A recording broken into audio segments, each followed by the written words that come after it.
बिस्मिल्लाहिर्रहमानिर्रहीम। नाज़रीन, प्रोग्राम दस्तक में हम आपको खुशामदीद कहते हैं। आज हमारे प्रोग्राम के दो सेगमेंट होंगे। पहले सेगमेंट में हम बात करेंगे इस वक्त जो मुल्क में कोविड-19 की सूरत हाल है। बार बार मैसेज दिया जा रहा है पाकिस्तान की लीडरशिप की जानिब से, वज़ीर आज़म इमरान खान साहब की जानिब से और सदर आरिफ अलवी साहब की जानिब से। डेली बेसिस पे NCOC का इजलास हो रहा है। बार बार आवाम से रिक्वेस्ट की जा रही है कि कोविड-19 के फैलाव को रोकने के लिए जो एहतियाती तदाबीर हैं, इन तदाबीर पर अमल दरामद किया जाए। इस वक्त पूरे मुल्क की और ख़ास तौर पर पाकिस्तान के दारुल हुकूमत के अंदर कोविड-19 के हवाले से पॉलिसी लेवल पे क्या फ़ैसले किए जा रहे हैं, आवाम को किस तरह कन्विंस किया जा सकता है कि वो SOPs को फॉलो करें, आगे क्या ख़तरात हैं, कितने चैलेंजेस हैं, वैक्सीन की क्या सूरत हाल है, इस तमाम तर सूरत हाल पर हम बात करेंगे इस्लामाबाद के डिस्ट्रिक्ट हेल्थ ऑफिसर के साथ डॉक्टर ज़हीम ज़िया साहब। और प्रोग्राम के दूसरे सेगमेंट में हम बात करेंगे वज़ीर आज़म इमरान खान का इंतहाई बड़ा और जुर्रतमंदाना कदम रियाज़ के अंदर, सऊदी अरब के दारुल हुकूमत रियाज़ के अंदर पाकिस्तानी सफारतखाने में जो साबिक सफ़ीर थे एम्बेसडर अली एजाज और 6 सफारतकारों को मुअत्तल कर दिया गया। हाई लेवल की इंक्वायरी शुरू करा दी गई है। ये इकदाम और ये इंतहाई बड़ा एक्शन सऊदी अरब में रहने वाले पाकिस्तानियों की शिकायत पर किया गया। पाकिस्तानियों ने शिकायत की थी कि एम्बेसी का अमला उनके साथ नारवाज़ सलूक करता है। इसके ऊपर आला सतह की तहकीकात का हुक्म दे दिया गया है। इस पर भी हम बात करेंगे कि आखिर क्यों पाकिस्तानी सफारतखाने बैरून मुल्क पाकिस्तानियों की खिदमात जो हैं वो पूरी करने में, खिदमात बजा लाने में कोताही के मुर्तकिब हो रहे हैं। अपने पहले सेगमेंट की तरफ पढ़ते हैं। डॉक्टर ज़हीम ज़िया साहब, प्रोग्राम दस्तक में हम आपको खुशामदीद कहते हैं। क्या सूरत हाल है इस वक्त कोविड-19 की? सुना है कि ख़तरात आगे बढ़ रहे हैं, आगे आने वाले दिनों में सूरत हाल इंतहाई ख़तरनाक है। जी, बहुत शुक्रिया। जैसे आपको पता है कि ये कोई लोकल ट्रेंड तो है नहीं। आपको पता है कि ग्लोबली इंटरनेशनली जो ट्रेंड चल रहा है कोविड-19 के जो जी। नए स्ट्रेन्स आ रहे हैं और उसकी वजह से जो उसके स्प्रेड के अंदर या उसकी मोर्टेलिटी के अंदर जिस तरह से इज़ाफ़ा हुआ है, हम्म। ये बहुत तशवीशनाक है। और अगर देखें पाकिस्तान के लेवल के ऊपर देखें तो जो पॉज़िटिविटी है वो मुख्तलिफ़ शहरों के अंदर बहुत सारी जो ज़्यादा पॉजिटिविटी जो है हिट कर चुके हैं, 40% तक पॉजिटिविटी हिट कर चुके हैं। लेकिन अगर आप इस्लामाबाद लेवल के ऊपर बात करें तो हमारी पॉजिटिविटी जो है वो 8 से लेके 10 के बीच में हवर कर रही है। और जो कि बहुत रीअश्योरिंग इसलिए भी है कि अगर हम मुख्तलिफ ममालिक की और उसकी देखें जो हेल्थ की जो सिचुएशन है और हॉस्पिटल्स के ऊपर जो बर्डन है, ऑल्दो हॉस्पिटल्स के ऊपर यहाँ पर भी बर्डन बढ़ रहा है। और आने वाले दिनों के लिए हम आपके थ्रू लोगों को ये बताना चाहते हैं कि अगर आप लोगों ने इस तरह के जो SOPs पर अमल दरामद ना किया, आपने एहतियात ना की, तो मेरे ख्याल में हम बहुत ज़्यादा ख़तरनाक एरिया में दाखिल हो सकते हैं। ये बताइए कि आप डिस्ट्रिक्ट हेल्थ ऑफिसर हैं, इस्लामाबाद पाकिस्तान का दारुल हुकूमत है, लेकिन यहाँ से कुछ इंतहाई मनफी रिपोर्ट्स यूरोप गईं, कनाडा गईं। बरतानवी और कैनेडियन हुकूमतों को शिकायत है कि इस्लामाबाद से जो कोविड के टेस्ट थे उनमें टेम्परिंग की गई। तो आप कुछ बताइए कि इसमें मुलव्वस हैं बाज़ प्राइवेट सेक्टर की बड़ी बड़ी लेबॉर्ट्रीज़, और बुनियादी तौर पे ये जो भी कार्रवाई हुई है इससे पाकिस्तान का नाम बदनाम हुआ है। तो आप क्या समझते हैं, कुछ इस किस्म की लेबॉर्ट्रीज़ के ख़िलाफ़ कार्रवाई की जाएगी? देखें, एक तो है कि जो कोविड-19 के ऊपर जो पाबंदियाँ बहुत सारे ममालिक में जैसे पाकिस्तान आने वाली फ़्लाइट्स के लिए, ये चूँकि मैं डिस्ट्रिक्ट हेल्थ ऑफिसर इस्लामाबाद हूँ, तो मैं इस्लामाबाद के हवाले से ज़रूर बात जी। करूँगा कि यहाँ पे कोविड की सिचुएशन कैसी है और यहाँ पे किस तरह से ये मैनेज हो रहा है। लेकिन जहाँ तक रही बात कि जो पाकिस्तान इंटरनेशनली पे जो बहुत पाबंदियां सारे लगी बरतानिया के लिए और कनाडा के लिए। देखें, मैं यही आपको बात बताना चाह रहा हूँ कि बहुत सारे लेवल्स के ऊपर बहुत सारे ममालिक की पॉलिसीज़ जो हैं वो कोविड-19 की जो नए स्ट्रेन्स हैं हम्म। और उनका स्प्रेड का जो पैटर्न है उसकी वजह से लग रही हैं। ये किसी एक लेबॉरेटरी या किसी एक इसके ऊपर से इस तरह से इतने बड़े पॉलिसी लेवल पे नहीं होता। हम्म। लेकिन चूँकि जब आपने ये बात की है तो हमने बहुत सारे लेवल्स के ऊपर इसके ऊपर चेक रखा है हम लोगों ने। ठीक। और बहुत सारी जो इन्फॉर्मेशंस के मुताबिक हमने अंडर कवर जो है इसके ऊपर काम हुआ है। और फिलहाल कोई इस तरह की जो कंफर्मेशन हमें नहीं मिली और जो ही मिलेगी हम उसको बिल्कुल सील कर देंगे और बंद कर देंगे। डॉक्टर ज़हीम ज़िया साहब ये फरमाइए कि अब यकीनी तौर पे 15 कमोबेश 15-16 रोज़े गुज़र चुके हैं। आगे अब दिन कम है, लोगों ने ईद की शॉपिंग भी करनी है, लेकिन अभी तक जो इतलात ये हैं कि चांद रात के ऊपर बिल्कुल जिसे कहते हैं सन्नाटा होगा, सख्त पहरे होंगे, किसी किस्म की नकलो हरकत नहीं होगी। तो लोग ईद की शॉपिंग क्या कैसे कर सकेंगे, उस हवाले से क्या हिकमत अमली वज़ा की गई है? देखें, हमारा जो हमें जो गाइडलाइंस मिलती हैं एनसीओसी और मिनिस्ट्री से, उसमें अहम एलिमेंट ये है कि लास्ट ईयर का जो हमारा एक्सपीरियंस था ईद का, वो बहुत बुरा रहा। हुँ, उसकी वजह से जो लोग शॉपिंग करने के लिए बाहर निकले, निकले। और चांद रात के ऊपर या ईद के ठीक जुमतुल चौथे विदा दिन के जो ऊपर जिस तरह जी। का जिस तरह की पॉजिटिविटी हमें रिपोर्ट हुई, वो हमारे लिए बहुत बड़ा कंसर्न था।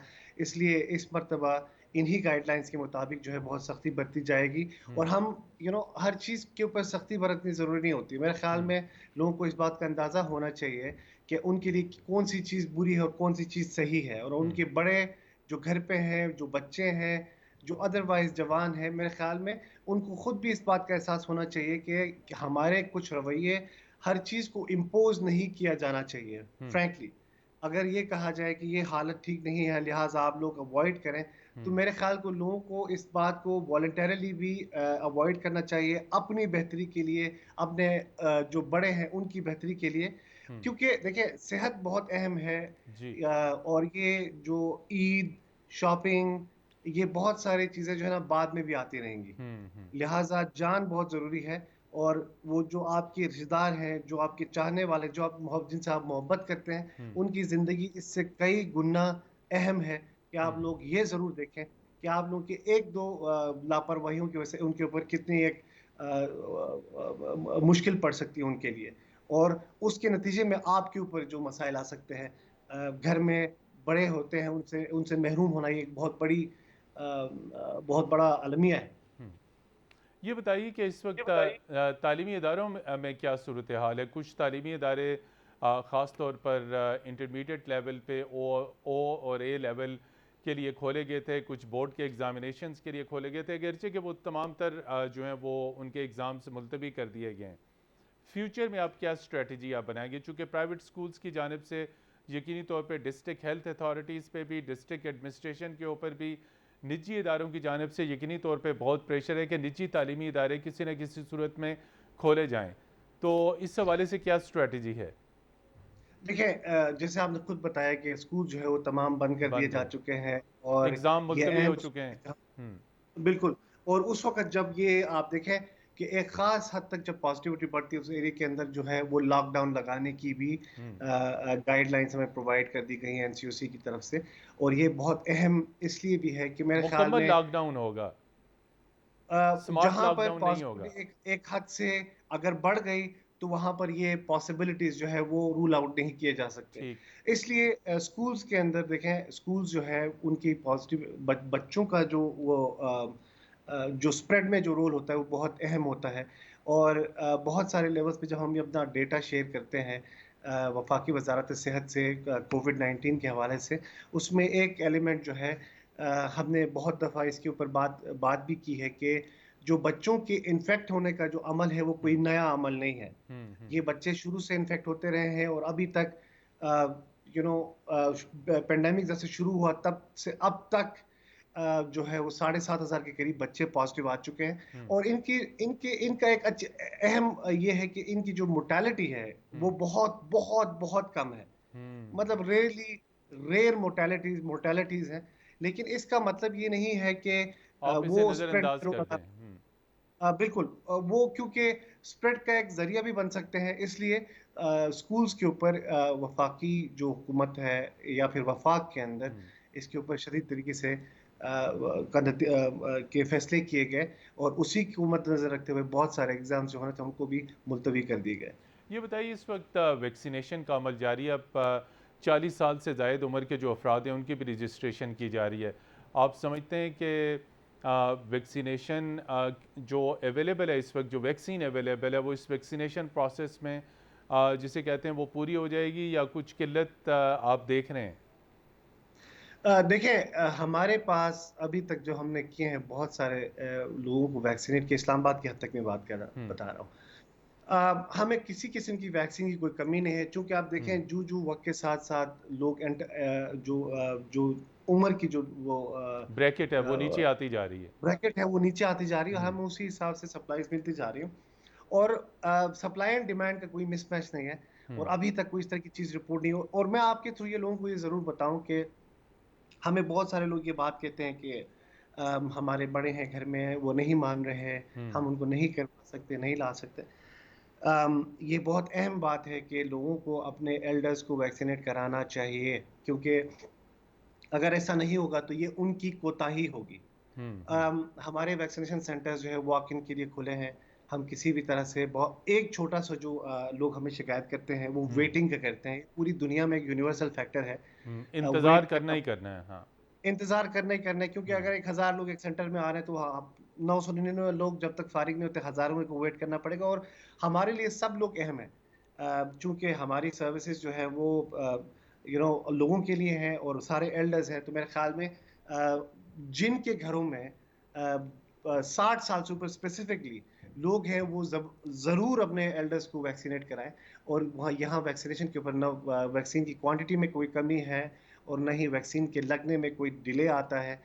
थोड़ा-सा इंतज़ार करना पड़ता है मेरे ख़्याल में ज़िंदगी के इतने अहम फ़ैसले के लिए कि जिसमें आपकी ज़िंदगी महफूज़ रह सकती है, उसके लिए घंटा डेढ़ इंतज़ार करना कोई बहुत बड़ी बात नहीं है। बहुत शुक्रिया। हमारे साथ मौजूद थे इस्लामाबाद के district health officer doctor Zaheem Zia. Covid की ताज़ा तरीन सूरत हाल, वैक्सीनेशन का अमल, वैक्सीन किस कदर है, SOPs और उससे रिलेटेड इश्यूज़ पर बात कर रहे थे। यहाँ पर लेते हैं एक ब्रेक। ब्रेक के बाद आपकी खिदमत में फिर हाज़िर होंगे। हमारे साथ रहिएगा।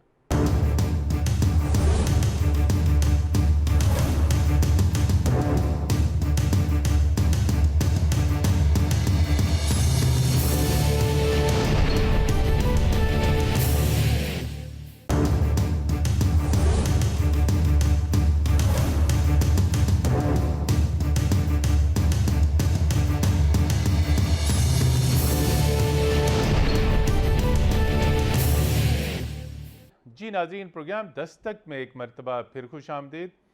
और ब्रेक पे जाने से पहले हमने बताया था कि प्रोग्राम के इस सेगमेंट में हम बात करेंगे, इंतहाई अहम कार्रवाई की गई है रियाज़ में पाकिस्तानी सफारत खाने के अमले के ख़िलाफ़।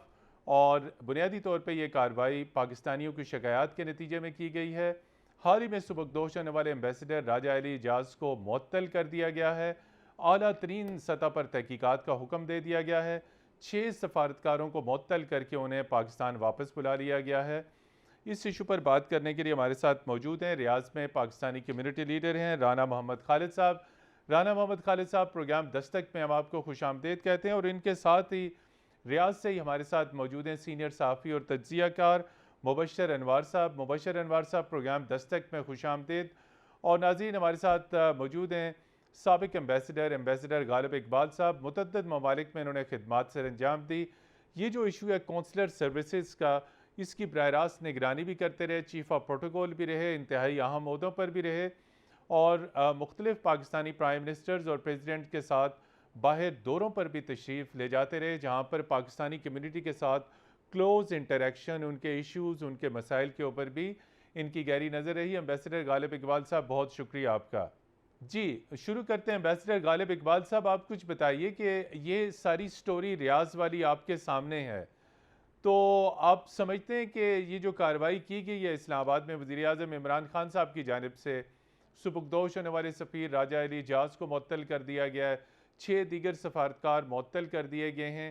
सवाल ये है कि ये मुअत्तलियाँ तो होती रहती हैं सरकारी मुलाजमत में, क्या कुछ सर्विसेज में बेहतरी आएगी इस कार्रवाई के नतीजे में? देखिए, मेरे हिसाब से तो जो कुछ हुआ है वो बदकिस्मती है और जिस तरीके से किया गया है वो भी बदकिस्मती है, हम्म, क्योंकि आपकी इस वक्त जो सूरत हाल है कि पाकिस्तान के जितने भी सफारत खाने हैं बैरून ममालिक में, उन सब का मोराल इस वक्त जिस तरीका कार से रियाद में जो कुछ हुआ है उनका मोराल इतना गिर चुका है कि मैं आपको बता नहीं सकता। हम्म, नंबर 2, जो चीज़ इंतहाई अहम है, जी, वो ये समझने वाली है कि क्या सफारत खाने के लोगों ने वहाँ कोई ऐसी गलती की थी हम्म। जिसकी बुनियाद के ऊपर ये सारे एक्शंस लिए गए हैं? जी। प्रोग्राम से पहले आपके साथ इस मौजू पे गुफ्तगू हो रही थी और मैंने उस वक्त भी आपसे कहा था कि बदकिस्मती से पाकिस्तानी सफारत खाने के में जो लोग हैं हम्म। वो पाकिस्तानी कम्युनिटी को ना सिर्फ अपने से कमतर समझते हैं जब वहाँ जाते हैं सफारत खानों में, हम्म। बल्कि उनकी देखभाल जो कि हमारा अव्वलीन फर्ज समझा जाता है और किसी भी तरक्की याफ्ता मुल्क का और किसी भी पढ़ी लिखी कौम का ये पहला काम होता है कि बैरून ममालिक बसने वाले अपने पाकिस्तानियों की खिदमत करें। जी। वो नहीं की जाती वहाँ। तो वो जितने भी आपके लोग वहाँ होते हैं वो तकलीफ में रहते हैं, उनकी बहुत बेइज्जती होती है हम्म। और इस चीज़ से बचने के लिए आपका तरीक़ाकार है। हम्म। मैं ये नहीं कहता कि जी अपनी तारीफ़ कर रहा हूँ, लेकिन मैंने जिन सफारत खानों में काम किया है, वहाँ जाके हमेशा यही कोशिश की है हम्म। कि तरीक़ाकार को तब्दील कर दिया जाए और बतौर सफ़ीर भी मैं कम से कम 1 घंटा कॉन्सुलर सेक्शन में लगाया करता था हम्म। ताकि लोगों को तकलीफ ना हो। और हम्म। फिर हमारे पास दूसरे ओपन चैनल्स भी थे जिसके तहत लोग शिकायत कर सकते हैं, तो आप आप वही तक बरह बात हो रास्त सकती रसाई है। थी हम पाकिस्तानियों की। हमारे साथ रियाज से मौजूद हैं पाकिस्तानी कम्युनिटी लीडर राना मोहम्मद खालिद साहब। राना मोहम्मद खालिद साहब, सऊदी अरेबिया यकीनी तौर पे एक ऐसा मुल्क है जहाँ पर लाखों की तादाद में पाकिस्तानी हैं, कम व बेश 2 मिलियन से ज़ायद पाकिस्तानी, और बहुत रकबे के अतबार से बहुत फैला हुआ मुल्क है। रियाज में एम्बेसी है, फिर जद्दा में कौंसलेट है। जद्दा और रियाज में भी खासा डिस्टेंस है, अगरचे के जद्दा में कौंसलेट अलग से। आप क्या समझते हैं कि जो रियाज में पाकिस्तानी सफारत खाना है उसकी सर्विसेज, उसकी ख़ास तौर पर कौंसलर सर्विसेज, क्या पाकिस्तानियों को वहाँ पे वाकई कोई शिकायत है? चूँकि इंडिपेंडेंट इंक्वायरीज़ भी कराई गई हैं, उन तमाम तर शिकायत की तहकीकात के नतीजे में आला सतह पे ये कार्रवाई हुई है। जी राना अ, खालिद साहब। बहुत शुक्रिया जी, अस्सलाम वालेकुम। असल बात ये है कि मुझे इस खबर के बाद बहुत शदीद हैरत हुई, जी। क्योंकि ऐसी कोई ख़ास यहाँ पे ना तो कम्युनिटी में कोई ऐसा समझा जा रहा था, ना कोई ऐसी मामलात थे कि जहाँ अनरेस्ट हो। मेरे ख़्याल में ये बात इस हद तक तो मैं समझता हूँ कि ये बात को जायज़ समझा जा सकता है। किसी किस्म की तहकीक या तफ्तीश जो होनी है, अगर किसी की शिकायत आई है तो उसको कर लेना चाहिए। जी। लेकिन ज़ाहिर है अगर वो महकमाना तौर पर खामोशी से की जाती तो बहुत बेहतर होता। ऑन द कॉन्ट्रेरी मैं अगर आपको ये बताऊं कि 2020 में जब ये पैंडेमिक आया है हम्म।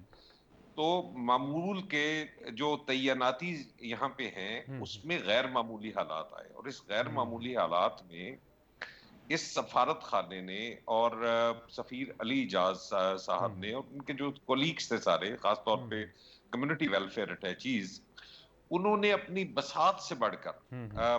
बहुत ज्यादा मेहनत की है और खिदमत की है। हम्म। आप समझ सकते हैं कि जब मामूल का अमला और गैर मामूली हालात में काम करेगा, और हम्म। गैर मामूली हालात भी क्या थे कि कर्फ्यू लग गया है, लोगों की दिहाड़ियां खत्म हो गई हैं, काम बंद हो गया है, जॉब्स ख़त्म और हो गई वहां हैं, पे बिल्कुल। जॉब्स खत्म हो गई हैं, खाने के लाले पड़े हुए हैं। हम्म। अम्बेसी के पास ऐसा कोई फंड नहीं होता जिसमें दे सके, तो उन्होंने कम्युनिटी के साथ मिलके, हमारे साथ मिलके, हमने हजारों की तादाद में फूड पैकेट्स जो हैं वो लोगों के घरों तक पहुंचाए हैं। ये सफारत खाने का काम नहीं होता, लेकिन उन्होंने ये भी लीड किया। जी मुबशर अनवार साहब, आप भी रियाज में हैं, सहाफ़ी तज्ज़िया कार हैं, आपकी नज़र और आपका तज्ज़िया यकीनी तौर पे डिफरेंट होगा। आप क्या समझते हैं जो जिस तरफ गालिब इकबाल साहब ने इशारा किया कि कौंसलर सर्विसेज, ये वो तो जो तमाम तर सूरत हाल खालिद साहब ने बताई कि पेंडेमिक के दौरान एम्बेसी बड़ी मुतहरक रही। कौंसलर सर्विसेज में भी पाकिस्तानियों को एम्बेसी आना पड़ता है, कुछ दस्तावेज़ात की तस्दीक करानी पड़ती है, पासपोर्ट की तजदीद करानी पड़ती है, नादरा से मुतल्लिक़ इशूज़ होते हैं। तो आप क्या समझते हैं कि कुछ सर्विसेज में ख़राबी थी या कुछ अंदर और मालियाती गबन था? क्या सूरत हाल है रियाज में पाकिस्तानी सफारत खाने की कि इतनी बड़ी कार्रवाई की गई? बहुत शुक्रिया मदीन साहब आपका, और आपने मुझे ये मौका दिया है कि मैं आपके प्रोग्राम में बैठूं। गालिब साहब की बात भी एक हद तक दुरुस्त है, राना खालिद साहब की बात भी एक हद तक दुरुस्त है। जहाँ तक आपका जो सवाल है कि ये दस्तावेज़ात और सर्विसेज वगैरह का जी और ये पाकिस्तान की एम्बेसी में ये जो एक्शन हुआ है, मैं गालिब साहब से भी मुत्तफिक हूँ कि ये तरीक़ाकार भी गलत था और इसको इतनी जल्दी नहीं करना चाहिए था। इल्ज़ामात थे, इल्ज़ामात की प्रॉपर तहकीक होती और महकमाना कार्रवाई होती। इसको अनाउंस करने की ज़रूरत नहीं थी। कार्रवाई इससे डायरेक्ट प्राइम पाकिस्तान मिनिस्टर की के हाथ में जगह चली गई, कार्रवाई डायरेक्ट प्राइम मिनिस्टर के हाथ में चली गई। कि उससे न सिर्फ हमारे जो फॉरेन ऑफिस है, सरकारी मशीनरी है, उनकी मतलब उसको लेट डाउन किया गया है, बल्कि पाकिस्तान की जग हसाई का मौका मिला है। ये नहीं होना चाहिए था। अब मैं दूसरी तरफ आता हूँ, ये पेंडेमिक में राना खालिद साहब ने जो बताया है, ये इसी तरह हुआ है। मैं इसको एंडोर्स करता हूँ, फुली एंडोर्स करता हूँ। और इसके साथ एक और छोटी सी चीज ऐड कर देता हूँ कि इस पेंडेमिक के दौरान पाकिस्तानी सफारत खाना वो वाहिद सफारत खाना था जो जिसकी वेलफेयर सर्विसेज मौजूद थी, मुयस्सर थी सऊदी अरब में किसी भी कम्युनिटी के लिए, किसी भी कौमियत के लिए। अब ये अगर पाकिस्तानी सफारत खाना इस हद तक काम कर रहा है, इस तरह सर्विसेज दे रहा है, तो ये शिकायत क्यों आई है? अब असल सवाल ये है कि ये शिकायत क्यों गई है। उसमें पाकिस्तानियों का जो रवैया है वो बहुत ज्यादा मैटर करता है। ये मनपसंद और मुबालगा अमेज हकायक जो हैं उनको सिर्फ आगे पहुंचाना चाहते हैं। हम ज़ाती तौर पर खुद तरहमी और खुद तरसी का एक जेस्चर हम पोर्ट्रे करते हैं, मजलूमियत का लिबादा ओढ़े रखते हैं और ज़ाती बुग़्ज़ और अनाज जो है सफारती अमले के साथ वो हमारा रहता है। जी नाज़रीन, यहाँ पर लेते हैं एक ब्रेक। ब्रेक के बाद आपकी खिदमत में फिर हाजिर होंगे, हमारे साथ रहिएगा।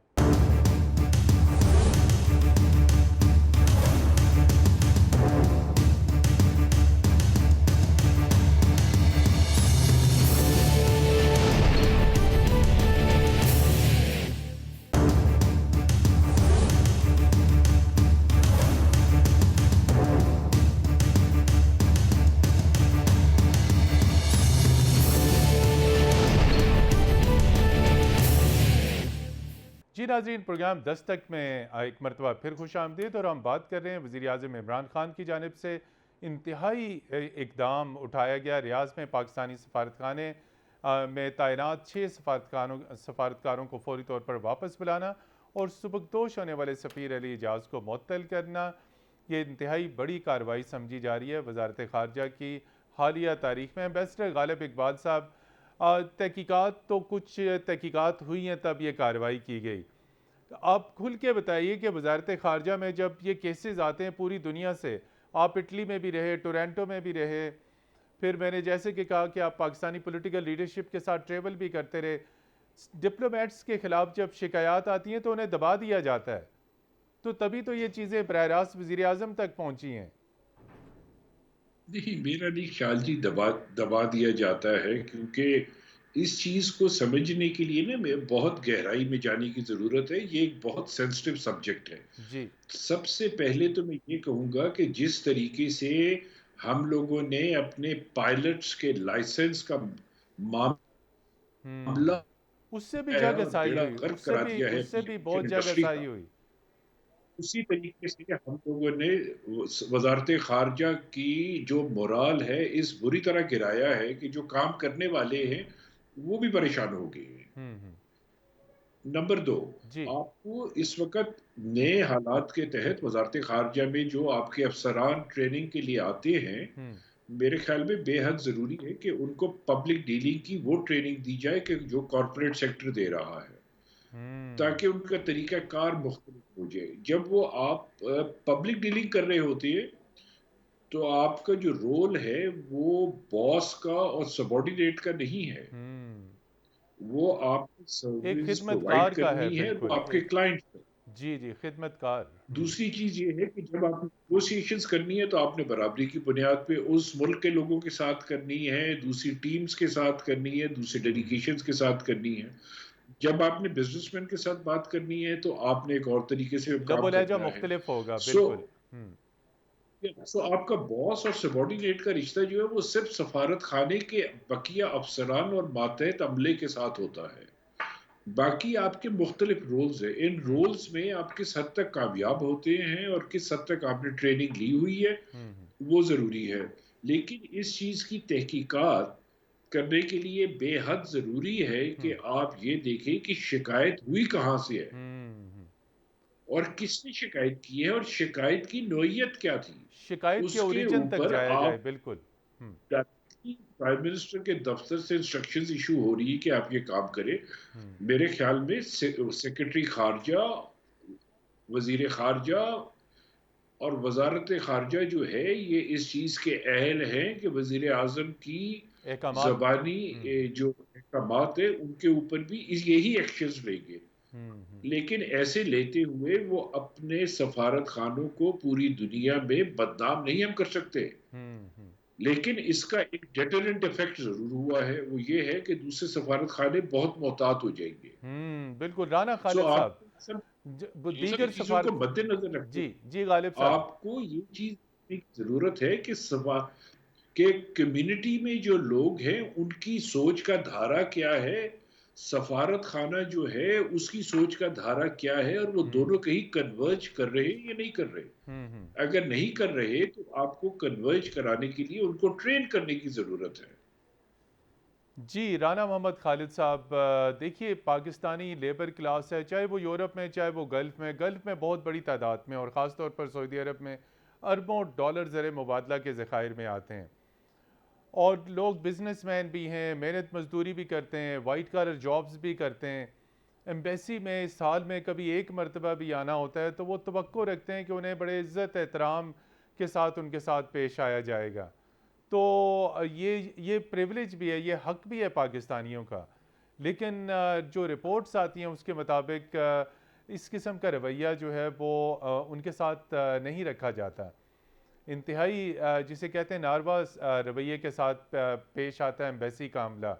सऊदी अरब में जिस तरह मैंने कहा बाज़ बहुत दूर दराज के शहर हैं, और वहाँ से एक पाकिस्तानी ट्रेवल करके अगर आता है, अगर उसकी कोई सर्विसेज चाहिए उसे कहा जाता है आप कल आइए, आप फिर परसों आइए, और बात नहीं की जाती, विंडो क्लोज कर दी जाती है। रवैयों में रवैयों की शिकायत तो है ना खालिद साहब?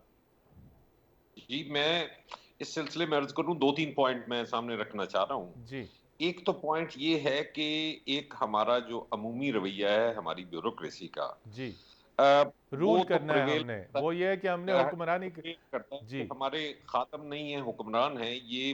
चूंकि हमने अंग्रेजों सोच है। से सोच को मुस्तार लिया है तो वो चल रही है। तो यहाँ जो लोग आते हैं वो उनसे कोई आइसोलेशन में ट्रेन होकर नहीं आते, उसी एक माइंड सेट के साथ यहाँ पर तशरीफ लाते हैं। लेकिन काफी हद तक चेंज भी करते हैं, लेकिन वो जो रूल्स एंड रेगुलेशंस हमारे सेट हैं पहले से, जी जो ब्यूरोक्रेसी को हमारे ऊपर का दर्जा देते जी हैं, वो जाहिर है एक फ्रेमवर्क में तो फिर ऐसा ही होगा। ठीक है, इसको चेंज करने की जरूरत है। जी दूसरी बात यह है कि हम लोगों को अपने पास एम्बेसी बुलाना चाहते हैं, ये रूल्स एंड रेगुलेशन है। दुनिया भर ने जो पासपोर्ट्स है वो आउटसोर्स कर दिए हैं, वो घर से बैठे आप भेजें, कोई आपका फिंगरप्रिंट्स ले रहा है, कोई जो आउटसोर्स्ड का है वो करते हैं। एम्बेसी में रश ही नहीं होना चाहिए, सवाए इजिप्ट की एम्बेसी के और पाकिस्तान की एम्बेसी के, जहां लाइनें लगी होती हैं लोगों की, लोग धूप में खड़े होते हैं। और फिर जाहिर है, देखिए ना, रोजाना रवैया कैसे अच्छा हो सकता है जब 1000 आदमी बाहर लाइन में लगा हो। तो इसको अगर आउटसोर्स कर दें तो बड़ा मसला हल हो जाएगा। अच्छा, फिर ये है कि सब अच्छा नहीं है। कौंसलर सेक्शन में हो सकता है कुछ ज्यादतियां हुई हों, ये इस पे मैं काली इसको भेड़ें रिफ्यूट नहीं जरूर करता। होंगी, काली भेड़ें जरूर अच्छा, होंगी। जरूर। इसके अलावा वो प्रोसीजर के गुलाम है, हमारे प्रोसीजर्स को बेहतर होने की जरूरत है। फरसूदा और निज़ाम है। तीसरी बात, इसकी तरफ गालिब इकबाल साहब ने जो निशानदही की है कि ये शिकायत कहां से आई है, ये पॉलिटिकली मोटिवेटेड भी हो सकती है कि जब पार्टियां हुक्मरान बनती हैं तो उनके जो लोग वहां लोकल होते हैं वो चाहते हैं कि हमारी बात सुनी जाए, और जब उनकी बात नहीं सुनी जाती, तमाम की बराबर सुनी जाती है, तो फिर इस तरह की शिकायतें पैदा होती हैं। फिर जी वही बिल्कुल। बयानात होते हैं जिस तरह पीआईए का पायलटों का किया था। इस पे भी मेरा ख्याल है कि शायद बहुत उजलत में ये नी जर्क जो है ना ये फैसला किया गया। रिएक्शन है। मैं जी कल मीटिंग में मौजूद था, नए सफीर साहब तशरीफ लाए हैं, मैं कम्युनिटी लीडर्स की मीटिंग में वहां मौजूद था। बहुत खूब बातें हुई, हमने उनको वेलकम किया और उन्होंने बाकायदा आके मसाइल को डिग किया है। जी और बाकायदा हमें समझ आई है कि 4 दिनों में उन्होंने बहुत अच्छे से ब्रीफिंग ली है। जी और बिल्कुल, वक्त कम है। उन्होंने अब मुबश्शिर अनवार साहब, आप क्या समझते हैं, वे फॉरवर्ड क्या है? महज पासपोर्ट, शनाख्ती कार्ड, ये चीज़ें नहीं हैं। टाइम टू टाइम कम्युनिटी को इनवाइट भी किया जाता है सफारतखानों में, उसमें भी बहुत सारी शिकायत होती हैं। ख़ास एक मनपसंद, एक नापसंदीदा आउट हो जाते हैं। तो ये महज कौंसलर सर्विसेज नहीं है, साल में कई इवेंट्स भी होते हैं जहाँ पर चीदा चीदा ख़ास लोगों को बुलाया जाता है, उससे भी पाकिस्तानियों को बहुत शिकायत होती है। जी ऐसा होता है, इसमें कोई दो राय नहीं है। असल मसला ये है कि हमारे हम हम कम्युनिटी मेंबर्स भी और सफारतकारों का भी एक रवैया जो है वो ज़ाती मफादात, ज़ाती अकरबा परवरी और नवाजने जी वाला जो एक रवैया है वो मौजूद है। वो जब तक उसकी इस्लाह नहीं होती उस वक्त तक ये आपको इक्वल अपॉर्चुनिटीज नहीं मिल सकती। और जो कॉर्पोरेट कल्चर वाली ना, मेरिट वाली जो पॉलिसी है कि आप किसी को, अगर आप जो आपने बात की ना, बहुत खूबसूरत बात की है कि इवेंट्स होते हैं उसमें सबको नहीं बुलाया जाता, एक ग्रुप को बुला लिया जाता है, दूसरों को इग्नोर कर दिया जाता है। उसमें ये फैक्ट है कि आपकी अपनी जिसके साथ एसोसिएशन एफिलिएशन है, मेरिट की बात नहीं होती। जो डिजर्व करता है वो नहीं है। तल्लक की माइट इज बात है, राइट वाला काम है। तल्लक की जी बात है।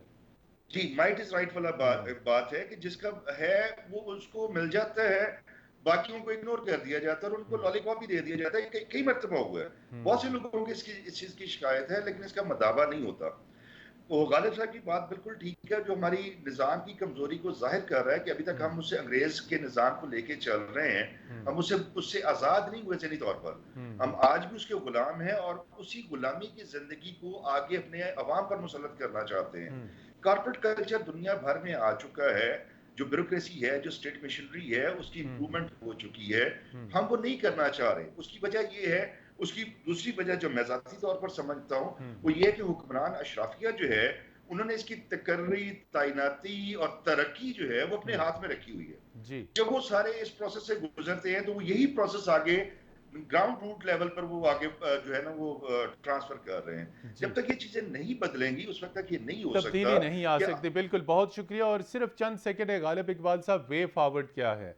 आपने एक तो ये कहा कि पब्लिक डीलिंग की तरबियत दी जाए नए सफारतकारों को, उसके अलावा क्या हो सकता है? आप अपनी सफारतकारी के निचोड़ में दफ्तर खारजा यकीनी तौर पर आपका प्रोग्राम देख रहा है, क्या आप उनको 1 2 3 क्या बता सकते हैं कि क्या बेहतरी कैसे लाई जा सकती है रवैयों में, मेरी सर्विसेज ये है में? कि जो भी शख्स सफारत खाने में कदम रखता है उसको वही इज्जत मिलनी चाहिए जो कि सफीर पाकिस्तान की उस बिल्डिंग में होती है। हम्म नंबर दो, आप जो कॉन्सुलर सर्विसेज प्रोवाइड कर रहे हैं हम्म उसमें प्रिडिक्टेबिलिटी का एलिमेंट होना चाहिए। जी आप ये चीज लेकर आए हैं और एक रूल्स जो हैं वो हर एक के सामने होने चाहिए, बुक की शक्ल में रखे होने चाहिए, जी ताकि हर शख्स अपनी इंटरप्रिटेशन ना करे। जी बहुत शुक्रिया। प्रोग्राम का वक्त ख़त्म हुआ जाता है। यकीनी तौर पे बैरून मुल्क पाकिस्तानी सफारतखाने और पाकिस्तानी कम्युनिटी के दरमियान जो बढ़ते हुए फासले हैं वो कम होने चाहिए। पाकिस्तानी चाहे वो सऊदी अरब में है, गल्फ़ के दीगर ममालिक में हैं, चाहे यूरोप में हैं, सफारतखानों में जब भी आएँ उन्हें इज़्ज़त, एहतराम और डिग्निफाइड तरीके से उन्हें ट्रीट किया जाए। यही रोल है सफारतखानों का कि अपने शहरियों के साथ हुस्न सलूक के साथ पेश आए। हमारे साथ मौजूद थे एम्बेसडर गालिब इकबाल साहब, राना मोहम्मद खालिद साहब ख़ास तौर पर रियाद सऊदी अरब से, और मुबश्शिर अनवार साहब भी रियाद सऊदी अरब से हमारे साथ मौजूद थे। प्रोग्राम दस्तक की टीम को कल तक के लिए इजाज़त दीजिए। खुदा हाफिज़।